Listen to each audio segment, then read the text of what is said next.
الحمد لله نحمده ونستعينه ونستغفره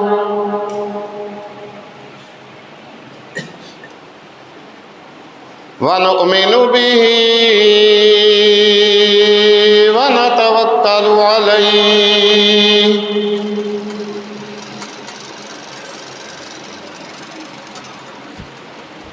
ونعوذ بالله من شرور أنفسنا ومن سيئات أعمالنا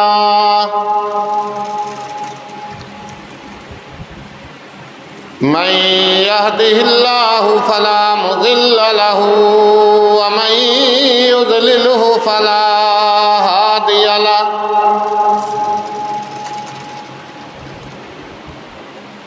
ونشهد أن لا إله إلا الله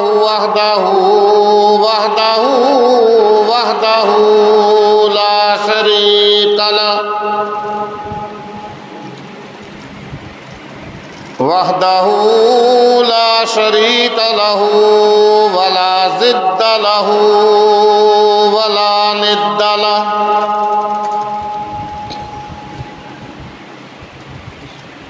وحده لا شريك له ولا مثل له ولا مثال له ولا تمثيل له ونشهد أن سيدنا وسندنا وحبيبنا وحبيب ربنا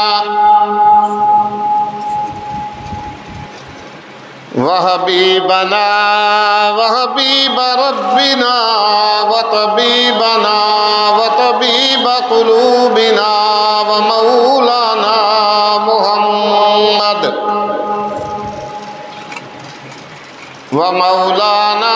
ومرشدنا وهادينا محمدا عبده ورسوله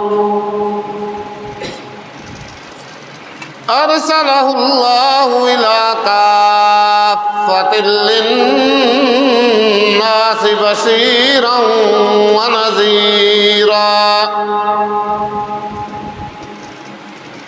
وداعيا إلى الله بإذنه وسراجا منيرا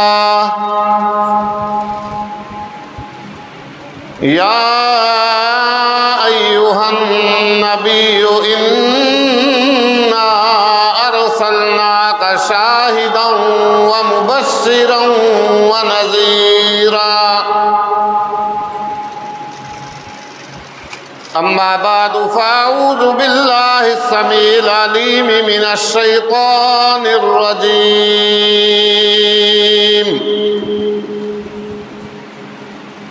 بسم الله الرحمن الرحيم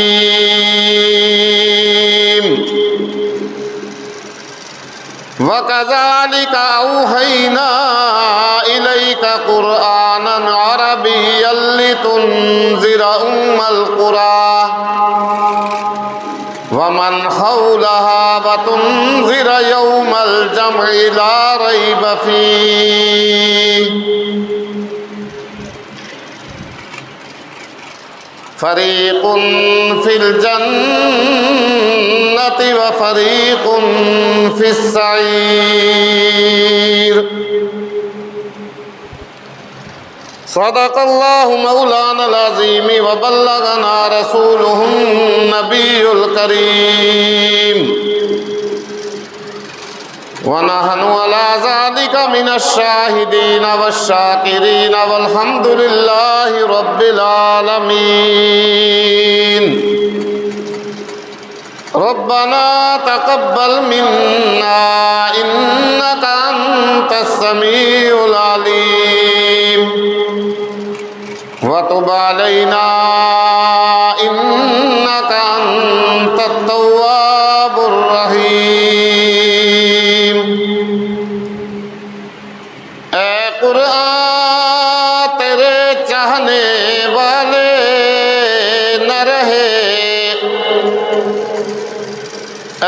قرآن تیرے چاہنے والے نہ رہے، جن کا تو چاند تھا وہ ستارے نہ رہے۔ درود شریف پڑھ رہے۔ اللہم صلی علی محمد وعلی آل محمد کما صلیت علی ابراہیم وعلی آل ابراہیم انکا حمید مجید۔ اللہم بارک علی محمد وعلی آل محمد کما بارکت علی ابراہیم وعلی آل ابراہیم انکا حمید مجید۔ هو الحبیب الذی ترجى شفاعته لكل ہول من الاحوال مقتحم۔ یا رب صل وسلم دائما ابدا علی حبیبک خیر الخلق كلهم۔ سبحانک لا علم لنا الا ما علمتنا انک انت العلیم الحکیم۔ رب اشرح لی صدری ویسر لی امری واحلل عقدۃ من لسانی یفقہوا قولی۔ اللہم رب زدنی علما، اللہم رب زدنی علما، اللہم رب زدنا علما۔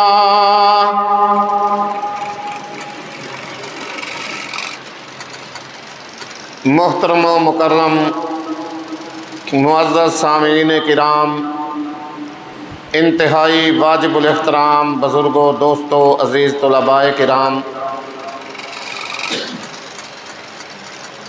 کافی دنوں بلکہ کئی مہینوں سے جمعۃ المبارک کے بیان کے سلسلہ میں آپ حضرات کے سامنے امام الانبیاء، خاتم الانبیاء، سید الانبیاء، جناب سرور کائنات، فخر موجودات، احمد مجتبیٰ محمد مصطفیٰ صلی اللہ علیہ وآلہ وسلم کی صورت اور سیرت مطہرہ کے متعلق گفتگو جاری اور ساری ہے۔ ایک دن سیدہ عائشہ صدیقہ رضی اللہ تعالی عنہا کو کچھ صحابہ کرام رضوان اللہ تعالی علیہم اجمعین نے پوچھا کہ اے اماں، ہمارے پیارے آقا کا ذرا اخلاق تو ہمیں بتاؤ۔ اماں عائشہ صدیقہ رضی اللہ تعالی عنہا نے ان لوگوں سے فرمایا کہ کیا تم قرآن نہیں پڑھتے ہو؟ عرض کی اماں جی پڑھتے ہیں۔ تو اماں عائشہ صدیقہ رضی اللہ تعالی عنہا نے فرمایا پھر سارا قرآن جو ہے وہ محمد کا اخلاق ہے۔ ہر سپارے میں، ہر صورت میں، ہر آیت کے اندر، ہر ورق میں محمد الرسول اللہ صلی اللہ علیہ وآلہ وسلم کا اخلاق بیان فرمایا گیا ہے۔ جب تک یہ قرآن مقدس دنیا کے اندر نہیں آیا تھا، ہر طرف بد اخلاقی کا دورہ تھا۔ اللہ کے نبی صلی اللہ علیہ وآلہ وسلم کے 40 سال زندگی کے گزر گئے۔ 41ویں سال کا پہلا دن غار حرا کے اندر قرآن مقدس کی چند ابتدائی آیات کا نزول ہوا۔ اس کے بعد اللہ رب العزت نے دوبارہ وحی نازل فرمائی کچھ دنوں کے بعد، یا ایھا المدثر قم فانذر، کہ اے میرے پیغمبر، اے چادر اوڑھنے والے، ابھی اٹھ کھڑے ہوئیے، اپنی کمر کو مضبوط کر لیجئے اور ان لوگوں کو اللہ کے عذاب سے ڈرائیے۔ پھر آیت نازل ہوئی وَأَنذِرْ عَشِيرَتَكَ الْأَقْرَبِينَ، کہ اے میرے پیغمبر محمد الرسول اللہ صلی اللہ علیہ وآلہ وسلم، اپنے قریبی جو رشتہ دار ہیں، آپ کے جو خاندان والے ہیں، ان کو اللہ کے عذاب سے ڈرائیے۔ یہ کفر و شرک کی دلدل میں دھنسے ہوئے ہیں، کفر و شرک کے گھٹا ٹوپ اندھیرے ان کے اوپر چھائے ہوئے ہیں۔ انہوں نے ایک اللہ کو چھوڑ کر کے مختلف الہ بنائے ہوئے ہیں، مختلف خدا بنائے ہوئے ہیں، مختلف ان کے مشکل کشا ہیں، مختلف ان کے حاجت روا ہیں۔ کوئی بارش دینے والا، کوئی روٹی دینے والا، کوئی بیٹا دینے والا، کوئی بیٹی دینے والا، کوئی ان کی کوئی ضرورت پوری کرنے والا، کوئی ضرورت پوری کرنے والا، حتیٰ کہ 360 بت جھوٹے الہ اور خدا جو تھے وہ ان لوگوں نے بیت اللہ شریف کے اندر رکھے ہوئے تھے۔ ان کی پوجا ہوتی تھی، ان کی پرستش ہوتی تھی۔ یہ ساری باتیں اللہ کے نبی صلی اللہ علیہ وسلم کی دنیا میں تشریف آورے سے پہلے رونما ہو رہی تھی۔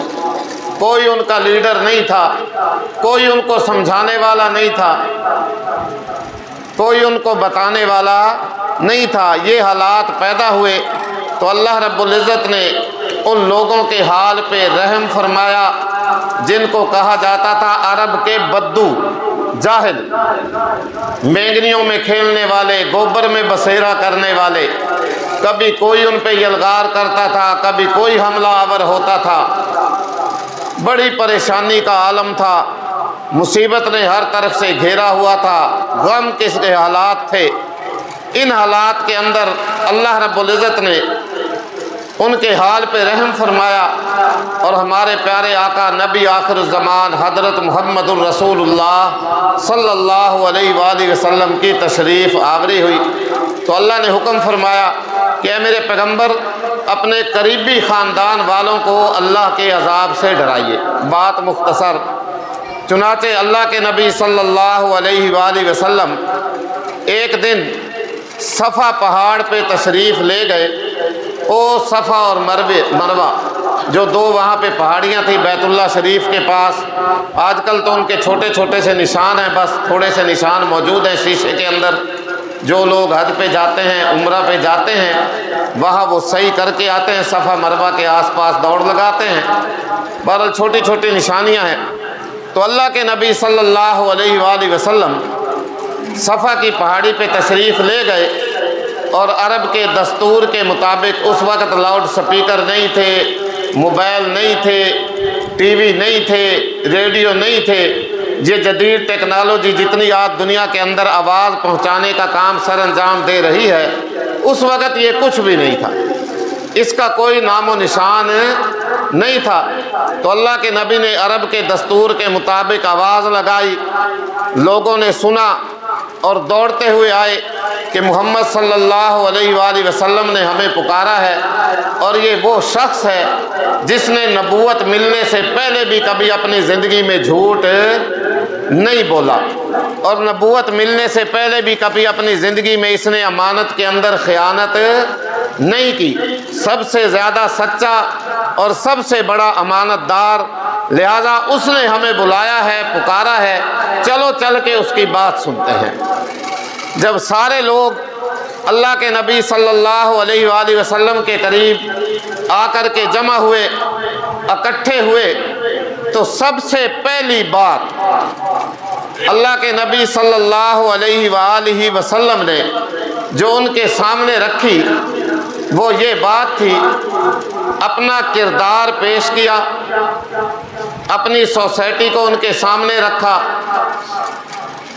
اور فرمایا کہ اے لوگو، میں نے زندگی کا 40 سالہ عرصہ تمہارے اندر گزارا ہے۔ کتنا عرصہ بھائی؟ 40 سالہ، بڑی عمر ہے 40 سال۔ اللہ اکبر، آدھی عمر سے زیادہ عمر انسان گزار لیتا ہے 40 سال کا ہو کر کے۔ تو میں نے زندگی کا 40 سالہ ایک طویل عرصہ لوگوں تمہارے اندر گزارا ہے۔ حل وجدتمونی صادقا او کاذبا، ذرا بول کے مجھے یہ بتاؤ، اس 40 سالہ عرصے کے اندر تم نے مجھے اپنے قول و فعل میں سچا پایا یا جھوٹا پایا؟ ذرا بول کے جواب دو بھئی آج کوئی شخص دنیا کے اندر سب سے بڑا، چاہے جتنا بھی سچا ہو، جتنا بڑا امانت دار ہو، آیا یہ دعویٰ سے کہہ سکتا ہے کہ تم نے مجھے جھوٹا پایا یا سچا پایا؟ نہیں، یہ وہی دنیا کے اندر ایک ہی ذات آئی تھی، دوبارہ قیامت تک اس ایسی شخصیت دنیا میں نہیں آئے گی۔ وہی یہ دعویٰ کر سکتے تھے، وہی یہ چیلنج کر سکتے تھے۔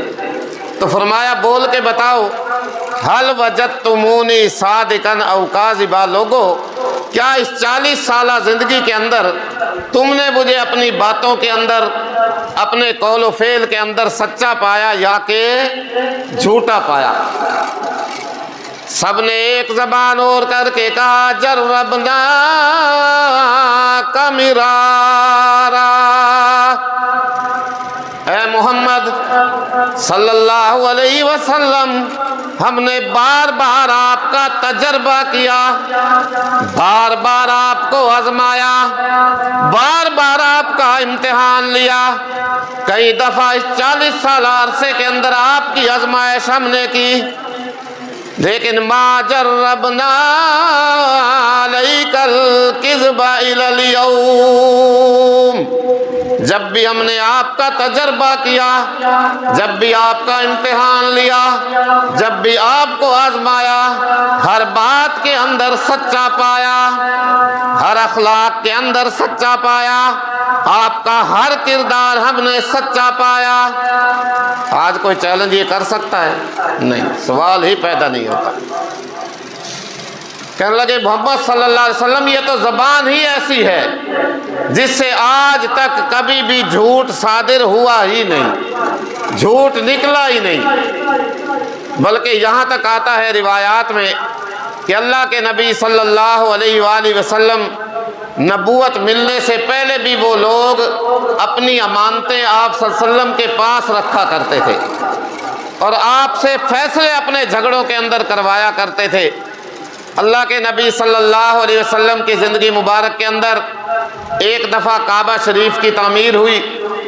اب حجر اسود جو وہ پتھر ہے جس کی حاجی صاحبان عمرہ والے بوسہ لیتے ہیں وہاں جا کے، وہ حجر اسود جب لگانے کا معاملہ آیا تو ہر قبیلہ، ہر خاندان باوجود کافر مشرک ہونے کے بیت اللہ کا احترام کیا کرتے تھے، عزت کرتے تھے، اس کی آبادی میں حصہ لیتے تھے، حاجیوں کو ستو پلایا کرتے تھے، خدمت کرتے تھے، پانی پلاتے، روٹی دیتے، بڑی خدمت کرتے تھے وہ لوگ، لیکن تھے کافر اور مشرک۔ اللہ نے فرمایا اجعلتم سقایۃ الحاج وعمارۃ المسجد الحرام کمن آمن باللہ والیوم الآخر، یہ تمہارا حاجیوں کو ستو پلانا، بیت اللہ شریف کی صفائی کرنا، اس کی خدمت کرنا ایمان والے کے برابر نہیں ہو سکتا۔ جب تک کلمہ نہیں پڑھو گے، آخرت کے دن پہ ایمان نہیں لاؤ گے، اس تک تمہاری یہ خدمت قابل قبول نہیں ہے۔ ایمان پہلی چیز ہے۔ اللہ ہمیں بھی یہ ایمان کی دولت نصیب فرمائے۔ میرا بھی ایمان ذرا ذرا سی بات پہ ڈگمگا جاتا ہے، بہرحال بات لمبی ہو جائے گی۔ تو حجر اسود لگانے کا معاملہ جب آیا، ہر خاندان، ہر قبیلہ یہ چاہتا تھا کہ یہ سعادت مجھے ملے، یہ خوش قسمتی میرے حصے میں آئے، ہم حجر اسود کو بیت اللہ شریف کی دیوار میں لگائیں، نصب کریں۔ اب جھگڑا کھڑا ہو گیا، قریب تھا لاٹھی چل جاتی، فساد کھڑا ہو جاتا، جھگڑا برپا ہوتا، شور و غل ہوا۔ کچھ سمجھدار آدمی تھے بیچ میں، کہنے لگے بھی دیکھو ایسا کرتے ہیں کہ صبح سویرے کل جو سب سے پہلے بیت اللہ میں حاضر ہوگا نا آ کر کے، اس سے ہم اپنا یہ فیصلہ کرا دیں گے۔ یہ بات سب کی سمجھ کے اندر آ گئی۔ چنانچہ اگلی صبح ہوئی، اللہ کے نبی صلی اللہ علیہ وآلہ وسلم اللہ صبح سویرے سویرے سب سے پہلے بیت اللہ شریف کی طرف تشریف لے آئے، اور سب نے جب آ کے دیکھا کہنے لگے وہ آ گئے ہیں صادق اور امین، وہ آ گئے ہیں صادق اور امین، لہذا ہم ان سے اپنا فیصلہ کرائیں گے۔ چنانچہ وہ سارا جو حجر اسود لگانے کا معاملہ تھا اللہ کے نبی صلی اللہ علیہ وآلہ وسلم کی خدمت اقدس کے اندر پیش کیا۔ اللہ کے نبی نے اپنی چادر مبارک بچھائی اور حجر اسود اٹھا کر کے اس چادر میں رکھا، اور پھر ہر قبیلے والوں کو، خاندان والوں سے فرمایا کہ آؤ بھائی ایک ایک طرف سے اس کا پلو پکڑ لو۔ چادر کا پلو پکڑا اور سب حجر اسود کو اس چادر میں اٹھا کر کے بیت اللہ شریف کے قریب لے گئے۔ اللہ کے نبی صلی اللہ علیہ وسلم نے پھر وہاں سے اٹھا کے اپنے ہاتھ مبارک سے وہاں پہ اس کو نصب کر دیا اور لگا دیا۔ بہت بڑا ایک جھگڑا ٹل گیا، بہت بڑا فساد ٹل گیا۔ بہرحال تو کہنے لگے اے محمد، ہم نے بار بار آپ کا تجربہ کیا، بار بار آپ کو آزمایا، بار بار آپ کا امتحان لیا، لیکن جب بھی آپ کا امتحان لیا، جب بھی آزمایا، ہر بات کے اندر ہم نے آپ کو سچا پایا۔ یہ زبان ہی ایسی ہے جس سے آج تک کبھی بھی جھوٹ نکلا ہی نہیں، جھوٹ صادر ہوا ہی نہیں۔ اللہ کے نبی صلی اللہ علیہ وآلہ وسلم نے سب سے پہلے اپنا کردار اور اخلاق ان لوگوں کے سامنے کیا کیا؟ پیش کیا۔ اس کے بعد اگلی بات جس کے لیے اللہ کے نبی صلی اللہ علیہ وآلہ وسلم کو اور 1,24,000 کم و بیش انبیاء علیہم السلام کو دنیا کے اندر بھیجا گیا، مبعوث فرمایا گیا، وہ بہت بڑی بات ہے۔ اللہ ہمیں بھی اس بات پہ عمل کرنے کی توفیق عطا فرمائے۔ تو اللہ کے نبی صلی اللہ علیہ وآلہ وسلم نے پھر فرمایا اچھا اگر تم مجھے اپنے قول و فعل کے اندر سچا سمجھتے ہو تو پھر میں محمد تمہیں یہ کہنا چاہتا ہوں، یہ بتلا دینا چاہتا ہوں، اگر میں یہ کہوں کہ اس پہاڑ کے پیچھے سے ایک بہت بڑا لشکر جرار آ رہا ہے، بہت بڑا لشکر آ رہا ہے جو ان قریب آ کر کے تمہیں تباہ و برباد کر دے گا، تمہیں تہس و نحس کر کے رکھ دے گا، تمہاری عورتوں کے سروں سے دوپٹے اتار دے گا، تمہارے بچوں کو یتیم بنا دے گا، تمہاری بیویوں کو بیوہ کر دے گا، رانڈ بنا دے گا، تو کیا تم میری اس بات پہ یقین کرو گے؟ میری یہ بات مانو گے کہ میں واقعی سچ کہہ رہا ہوں؟ سب نے ایک زبان ہو کر کے کیا کہا کہ اے محمد اگر آپ ایسا کہیں گے تو ہم آپ کی بات پہ یقین کریں گے، کیونکہ آپ نے آج تک کبھی بھی جھوٹ نہیں بولا۔ یہ بات کرنے کے بعد اللہ کے نبی صلی اللہ علیہ وآلہ وسلم نے فرمایا پھر میں محمد تمہیں دعوت دیتا ہوں، قولوا لا الہ تفلحون۔ اگر میری بات کو سچا سمجھتے ہو، مجھے سچا جانتے ہو، پھر میں تمہیں اللہ کی توحید کی، اللہ کی وحدانیت کی دعوت دیتا ہوں۔ قولوا، سب پھر پڑھ لو، سب کہہ دو، لا الہ تفلحون، کہ اللہ کے سوا کوئی معبود نہیں، اللہ کے سوا کوئی مسجود نہیں، اللہ کے سوا کوئی مشکل کشا نہیں، اللہ کے سوا کوئی حاجت روا نہیں، اللہ کے سوا کوئی بیٹا دینے والا نہیں، اللہ کے سوا کوئی بیٹیاں دینے والا نہیں۔ یہ لات منات عزا 360 بیت اللہ شریف کے اندر جو تم نے بٹھائے ہوئے ہیں، یہ تمہارے کوئی نفع نقصان کے مالک نہیں ہو سکتے۔ اللہ رب العزت نے 1,24,000 کم و بیش انبیاء علیہم السلام جتنے بھی دنیا کے اندر مبعوث فرمائے، قرآن پڑھ کے دیکھیے، احادیث کا مطالعہ کیجئے، سب سے پہلی دعوت ہر پیغمبر کی، ہر نبی کی، ہر رسول کی بولو کیا تھی؟ لا الہ، مخلوق کا ٹوٹا ہوا رشتہ خالق سے جوڑنا۔ سب سے پہلی تعلیم اور سب سے پہلی توحید سارے انبیاء علیہم السلام نے آ کر کے اپنی اپنی قوم کے لوگوں کو سنائی۔ قرآن اٹھائیں، قرآن پڑھ کے دیکھیں، جتنے انبیاء علیہم السلام کے واقعات قرآن نے بیان فرمائے، سب کے اندر سب سے پہلی بات جو ہے وہ اللہ کی توحید کا اعلان ہے۔ یا قوم اعبدوا اللہ ما لکم من الہ غیرہ، اے میری قوم اللہ ہی کی عبادت کرو، اس کے سوا تمہارا کوئی بھی معبود نہیں، کوئی تمہارا نفع نقصان کا مالک نہیں۔ اور یہی دعوت جو ہے اسلام کے کلمہ کے اندر ہے۔ سب سے پہلے کلمہ اسلام کا جب آدمی مسلمان ہوتا ہے تو کیا پڑھتا ہے؟ لا الہ۔ ہم نے تو اس کو معمولی سمجھ لیا، اس کی قدر تو ان لوگوں سے پوچھو، اللہ اکبر، جنہوں نے اس کلمہ کے حاصل کرنے کے لیے، اس پہ عمل کرنے کے لیے، اس کا پرچار کرنے کے لیے بڑی بڑی قربانیاں دی، بڑی بڑی قربانیاں۔ یہ کلمہ معمولی کلمہ نہیں ہے۔ اللہ ہمیں ایمان اور یقین کے ساتھ پڑھنے کی توفیق عطا فرمائے، اور یہ دنیا کے اندر بھی اور آخرت کے اندر بھی، دونوں جہانوں میں صرف اور صرف کام آنے والی چیز بولو کیا ہے؟ لا الہ الا اللہ۔ پڑھا کرو، اس کا ذکر کیا کرو، کیونکہ حدیث میں آتا ہے افضل الذکر لا الہ الا اللہ۔ سب سے افضل ذکر کیا ہے؟ لا الہ الا اللہ۔ نہ اس پہ زیادہ کوئی خرچہ ہوتا ہے، نہ اس کے پڑھنے سے پرچہ ہوتا ہے، اور اس کے پڑھنے والے کا اللہ کے ہاں چرچا ہی چرچا ہوتا ہے۔ اللہ ہمیں پڑھنے کی توفیق عطا فرمائے۔ اور دوا نہ دل دی کاری،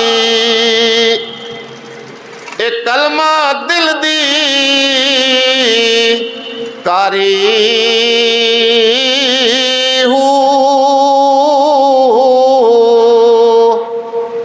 رات دن گناہ کر کر کے، ظلم و زیادتیاں کر کر کے، بدماشی کر کر کے، فحاشی کر کر کے، اللہ کی نافرمانیاں کر کر کے، اللہ کے رسول کی نافرمانیاں کر کر کے، گناہگار انسان کے دلوں کے اوپر زنگ لگ جاتا ہے، زنگ چڑھ جاتا ہے، گناہوں کا زنگ، جرائم کا زنگ۔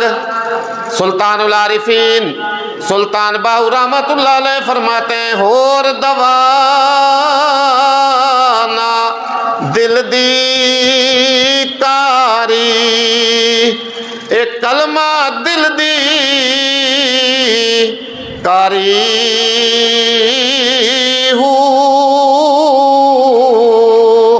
جو آدمی یہ کلمہ پڑھے گا، اس کی ضرب اپنے دل کے اوپر لگائے گا، رب ذوالجلال گناہوں کی ساری زنگ دور فرما دے گا، گناہوں کی ساری محل دور فرما دے گا، اللہ ساری نافرمانیوں کا زنگ اتار دے گا۔ ایک کلمہ دور زنگار کریں دا تے کلمہ میل اتاری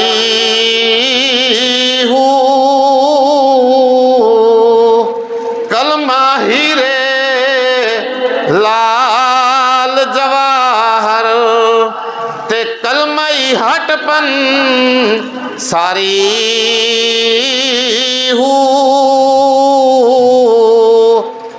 تے اتھے اتھے دوویں جہانے ایک کلمہ دولت ساری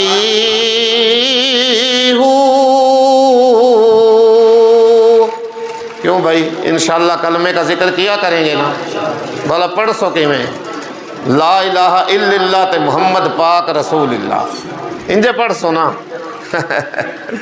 اللہ معاف فرمائے بھائی۔ بابا جی کی عمر ایمان سے 70 سال کی ہو گئی، ابھی تک اس کا کلمہ سیدھا نہیں ہوا، کلمہ نہیں آتا، اور بابا نماز نہ پڑھ نہیں کر میں مسلمان نوں سمجھتا تو واتا ہے میں دسنی نماز ہوں میں کو مسلمان کوئی نہ چلو۔ اور کلمہ کیا پڑھتا ہے آدمی 70 سال 80 سال کی عمر ہو گئی، لا الہ الا اللہ محمد پاک رسول اللہ۔ یہ میں ایسے ہی بات نہیں سنا رہا آپ کو، میرے تجربے میں آئی ہے یہ بات، بڑا عرصہ پہلے کی بات ہے، اللہ جس کو قبول کر لے، نام نہیں لیتا میں۔ ایک بابا جی تھے، اللہ نے عمرے کے لیے میاں بیوی کو قبول کر لیا۔ مجھے ایک بابا جی میرے پاس بیٹھا کرتے تھے، وہ اس کو ساتھ لے کے آئے، رشتہ دار تھے، استاد جی ادھر کلمہ تا سدھا کرا دے، عمرے تے ویندا پیا، اس بیچارے نے تو کلمہ ہی نہیں پڑھنا آندا۔ میں کتنے دنوں اس بابا جی کے ساتھ مغز خوری کرتا رہا، بیچارہ وہ لا الہ الا اللہ ہی پڑھ رہا تھا، پھر بھی ایسے ہی وہ عمرہ پہ ہی چلا گیا۔ چلو جی کلمہ صحیح پڑھیں بھائی، صحیح یاد کریں، اس کی ضرب لگایا کریں دل کے اوپر۔ کہ یا اللہ تو ہے، بس جدھر دیکھتا ہوں ادھر تو ہے، تجلی تیری ہر طرف سو بسو ہے، یا اللہ میرے دل میں تو ہے، تو ڈیرے لگا لے۔ خدا کی قسم، جس بھائی کے دل میں، جس مسلمان کے دل میں اللہ ڈیرے لگا لے، اس کے دونوں جہان کامیاب ہیں، اور اس کا دل اس کلمے والی دولت سے جس کا خالی ہے، دونوں جہان ناکام ہیں۔ بہرحال اللہ کے نبی صلی اللہ علیہ وسلم نے مشرکین مکہ کو سب سے پہلی دعوت یہ دی کہ اے لوگو، اگر تم کفر و شرک سے باز نہ آئے تو تمہارا نقصان اتنا وہ پہاڑ کے پیچھے سے آنے والا لشکر نہیں کرے گا جتنا کہ تمہارا ہر جائی پن سے نقصان ہوگا۔ لہذا اس لیے میں محمد دعوت دیتا ہوں، قولوا لا الہ تفلحون، کلمہ پڑھ لو، دائرہ اسلام کے اندر داخل ہو جاؤ، کامیاب ہو جاؤ گے۔ بس یہ بات کہنی تھی۔ اللہ اکبر۔ سارے مشرکین مکہ، ابو جہل، ابو لہب، عتبہ، شیبہ، امیہ بن خلف، بڑے بڑے جتنے سرداران قریش تھے، اللہ اکبر، آگ بگولا ہو گئے، غصہ کے اندر آ گئے کہ یہ نیا آ گیا ہے ہمارے ان بتوں کی، الہوں کی، خداؤں کی مخالفت کرنے والا۔ یہاں تک آتا ہے ابو لہب نے تو یہاں تک کہہ دیا، تب اللہ کا یا محمد لہذا جماعتنا، معاذ اللہ معاذ اللہ، زبان ایسی الفاظ ادا نہ کرے۔ کہنے لگا اے محمد تو تباہ و برباد ہو جائے، کیا تو نے اسی لیے ہمیں یہاں بلایا تھا؟ ایو گل تے کرنی ہے، ایو کچھ سناونا، یہ سانی تے سڈیا جمع کیتا ہی سارے نو۔ اللہ اکبر۔ ساری دوستی دشمنی میں تبدیل ہو گئی اس دن سے، ساری محبت عداوت کے اندر تبدیل ہو گئی، نفرت کا دورہ ہو گیا، اللہ کے نبی صلی اللہ علیہ وآلہ وسلم کی مخالفت شروع ہو گئی۔ بات لمبی ہو جائے گی، وقت آپ کا ہو گیا ہے، یہاں سے آگے انشاءاللہ آئندہ جمعہ پہ چلیں گے۔ اللہ عمل کی توفیق عطا فرمائے۔ وآخر دعوانا الحمدللہ رب العالمین۔